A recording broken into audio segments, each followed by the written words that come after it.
Dora restaurant at the Intercontinental. I tell you, what an amazing young lady we have on the bench today, and it'll be like this throughout this Christmas season. It is a time for reflection. It is a time for being grateful for what we have.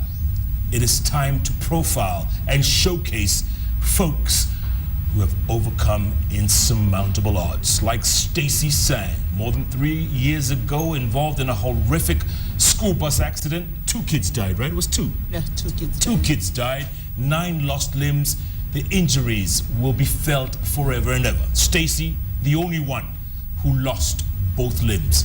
In 3.5 years or so, she's learned to type with her feet, like she's doing right now. Incredible. Types faster than I do with my 2 hands. Imagine that. God bless her. She plays the piano with her prosthesis. She writes with them too. But I tell you, it is expensive. And if you feel like contributing, 0720-570-329 is the M-Pesa number for her mother, Rosemary. Because, Rosemary, let's face it, these things cost, and I say things very, very affectionately, they cost, what, 2.5 million each year? Because they have to be upgraded each year. Yeah, we do 2.5 million every year. Goodness. Because that takes care of upkeep, the air tickets, the upkeep, the accommodation, yeah, and the processes. But down the line, and we were talking about this earlier on, there are something close to a bionic arm or something that they've invented, isn't there, Stacey? There are those things. Yes, the bionic arms are better than these ones because they can sense the nerves and they pretty much work like the normal hands, but they're very expensive. I can imagine. Do these hurt? Are these beginning to hurt you? Because you say after a while, because your arms are growing, yeah, they start squeezing on the nerves, right? Yes, because as my arm grows bigger, this prosthesis remains the same. So it's tight around that point over there. Yeah. And that's why, Mama Stacey, that's why she has to go each year and get a larger size or a new fitting. Yeah, because this is the place that really gets tight. And then the blood cannot flow very well. Yeah. So she has pins and needles. So like this one she's already outgrown it. Yeah. She can't stay with it for so long. No. At most 5 hours and then they're out. She has to take them off. Yeah. Does it hurt sometimes? Yes. Like sometimes when I stay with them like this for a long time, my arm becomes hot. I don't know why, but it just hits up. That's because you're hot, Stacey. That's why you're hot. Why lie? But if it was your wish list, would you want that bionic arm now? Would you like that?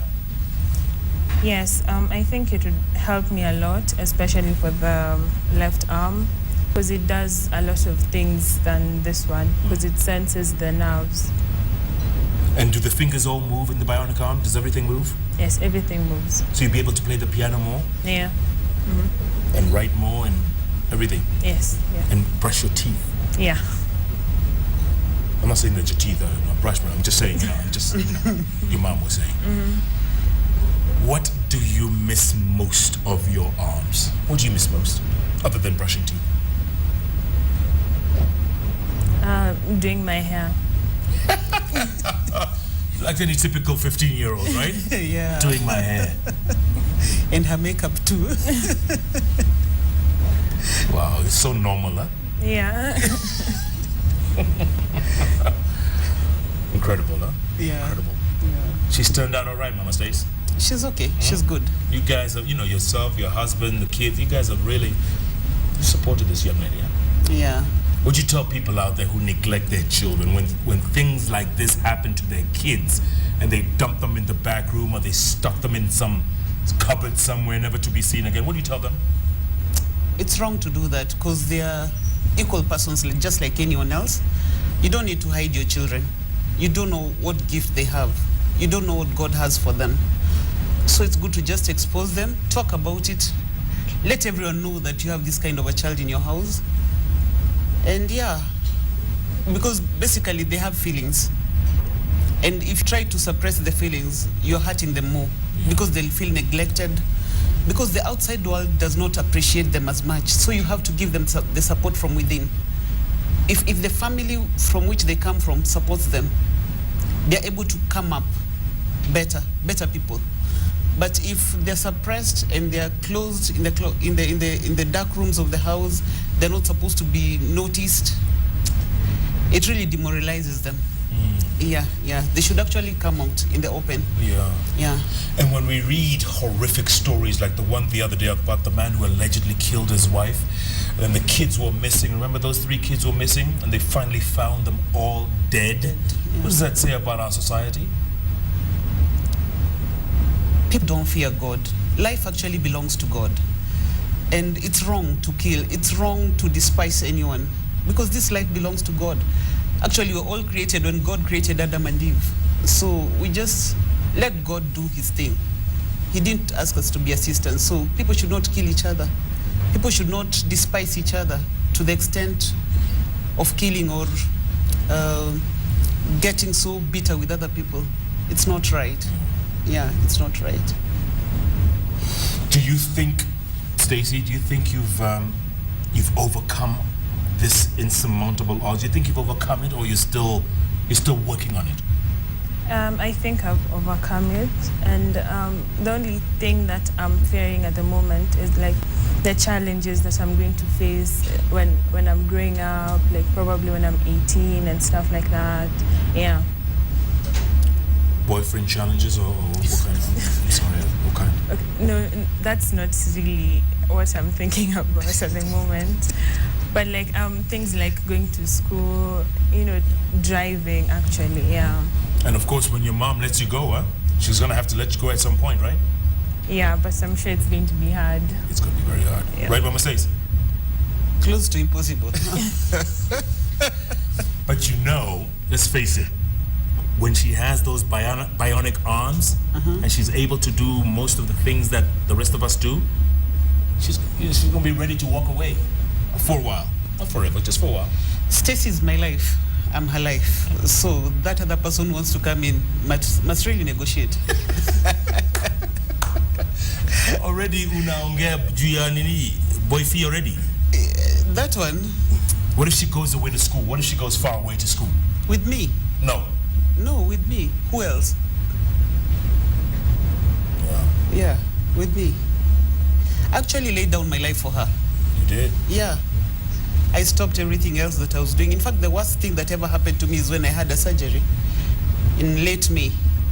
That was the worst thing that ever happened to me, because I had to be separated from her for about a week. How was that? Terrible. It was bad. I went into there and I was like, suppose I don't make it. What happens to Stacey? She was the first person I thought of. All the rest can take care of themselves, but what happens to Stacey? Because I do most of her things. Yeah. But I thank God I came out alive. And you have a little 5-year-old. Yes. You didn't care about her much. That one is a fighter. She can take care of herself. Yeah. And when the accident happened with Stacey, the little 5-year-old was like what, one and change? She was about 1.5 years old. She didn't even understand anything. No. That must have been difficult for you. You have a suckling kid, and then this happens. It was terrible, and the house girl ran away. It was terrible, and I lost my job.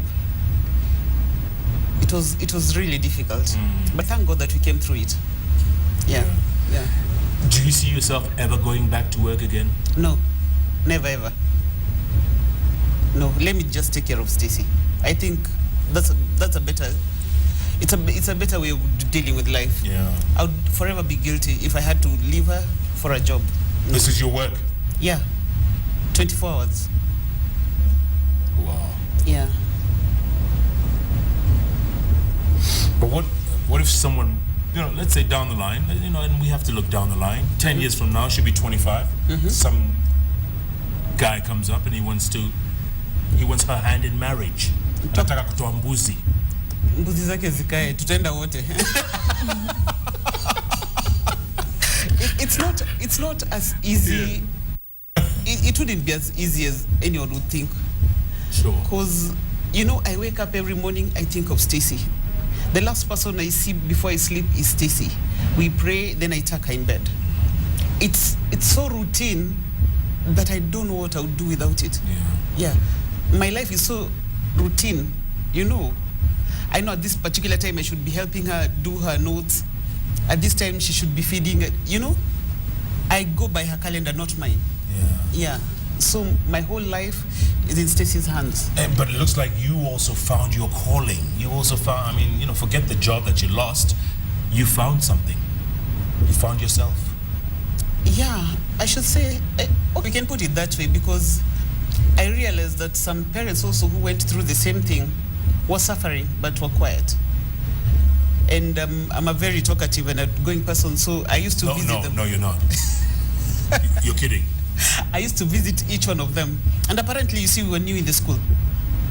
So I took it upon myself to visit each home, just to find out how they're doing, Yeah. We went down to Molo, and the childhood passed on was a class 8 girl. So we went down to Molo, we visited the home during the first memorial. Then I made friends out of all this. Yeah, so we support each other, we talk about it. The ones who cry, we encourage each other, we pray together. Once in a while, all of them visit my house. We do some tea. Yeah. If you were to compare the rest with Stacey, and how Stacey has matured and come to accept everything that's happened to her, how would you compare the others? Are they there yet? No. I think Stacey's way above the rest. Is it because she was more challenged, or why do you think that is? No, I think Stacey has learned to speak out. The rest are still closed. Yeah, like when you talk to them, at times they break down. But people react to the same situation differently, and people have different strengths. So we appreciate that, and we try to make them talk about it. Yeah, and heal. Yeah. The healing process is not easy. Should there have been more counseling, you think, Stacey? Should these kids have been counseled more with their parents? Because, like Mom says, some of them are suffering, huh? Even with the counseling, it depends on like a person. If you're willing to let it all go and just accept yourself, then everything will be okay for you. But if you're not willing to do that, even with counseling, nothing is going to happen. You just have to accept yourself the way you are. Sure. Look, next few weeks we're doing shows about the holiday season and people being appreciative and and just feeling fortunate and grateful for being alive. If you look into that camera over there, Stacey, talk to the kids out there. Talk to them in a way I couldn't talk to them. Most of the teenagers right now, like, you're planning on going for raves and stuff. But like, I'd want to advise you, like, even when you're going for those raves, have fun, do what you want to do, but like, do it to a certain limit, because like, excess is not good, and just be safe. Yeah. Do it responsibly. Yes, exactly. Right? Mama Stace, what do you tell the parents of kids out there this holiday season? What do you tell them? I would like to tell the parents to be friends with their children and to let the children say the truth and where they're hanging out and with whom they're hanging out. And they'll be well advised so that they don't drink and just drive carelessly or do those things that are not supposed to be done at that age. Yeah, and parents, you should just keep track to some extent of your kids, know who their friends are, know where they come from, and know their habits too. Because bad company ruins the good one that has been left there for them. Yeah. Stacey, I'm sure many people are asking you at this point, what motivates you? What keeps you going? People are, I'm sure they're shocked at how you've really progressed, matured, become, come into your own. What motivates you? I'd say I pray a lot. So like, God helps me a lot, and also from the support I'm getting from everybody around me. Everyone is caring, everyone is loving, so it really helps a lot, like, to know that people out there actually care, they'd be willing to help and everything. Yeah. So it helps a lot. Mama Stace, were you all religious before? Did you all used to pray before the accident, or did that prompt it? No, we used to pray. We've been a very prayerful family. Yeah. We wake up at midnight to pray every day. At what? Midnight, yeah. At times we pray till morning. At times we pray till 3 o'clock. Yeah, then go back to bed and wake up at 4. It's a lot of praying. It's all about God. He gives us the inner strength. Yeah. That's where we draw our strength from. Feel the same way, Stacey? Yes. And if mom wasn't around, what do you think? You think you'd be dead now? Ni swali tu. Ni kweli, uliza. Nishauliza. If mom wasn't there, okay, dad is also there, but the things that need that motherly touch, yeah, I don't know. I really don't know. Good answer. Good answer. Can I shake your hand? Sure. Which one, the left or the right one? Let me shake both. How's that? That's cool. Yeah. Can you give people a hug? Yeah. Can you hug me with that? Yes. But don't hurt me, huh? Don't hurt me. Yeah. Oh, you gonna get up? Yeah. Come on, squeeze me. Squeeze. No, come on, you can do better. Thank you, Stace. Good to see you. Good to see you too. Beautiful. The director's a little jealous that I kissed you in the cheeks. Mama Stace, thank you so much. You're a strong woman, huh? Thank you. Strong woman. Keep at it. 0720-570-329. You see, you've memorized. Yeah. Good luck, kid. Thank you. Well done. Stacey Sang. My goodness. What a young lady. What a bright spirit. What a bright spark. Overcoming insurmountable odds. And this young lady makes us proud to be Kenyan. And she will get those arms and she will play that piano. And you'll be a superstar. You know that? You know that? Yes. Yes, we can. Good luck in South Africa, by the way. Have fun. Thank you. All right? And in Italy and going forward, all the best. Thank you. Anytime you want to come on the show, just let me know, okay? Don't tell mom, all right? Sure. Just call me. Call me or tweet me. You know, you can tweet, right? Yeah. Text, WhatsApp, Instagram. Wow. Feels good to be Stacey's friend. Thanks so much for watching. Tomorrow night, yet another story of inspiration and overcoming insurmountable odds, because that's what JKL is all about this holiday season. Listen to the words of Stacey. If you're out there raving, is that what they do, rave? Yeah. What is that? Whatever, don't worry. Do it responsibly. What a guest. What a show. What an inspiration. Keep tweeting at Koinange Jeff. The hashtag is JKL. What's your Instagram? _September_Sapphire. You go, girl. Under September, whatever underscore thing. September Sapphire. Yes. Why? Is that your birthstone? Yes. September 1. Sapphire. So what date September? 15th September. Nice. And you just turned 15. Yes. Wow. Thanks so much for watching. Good night. Good luck.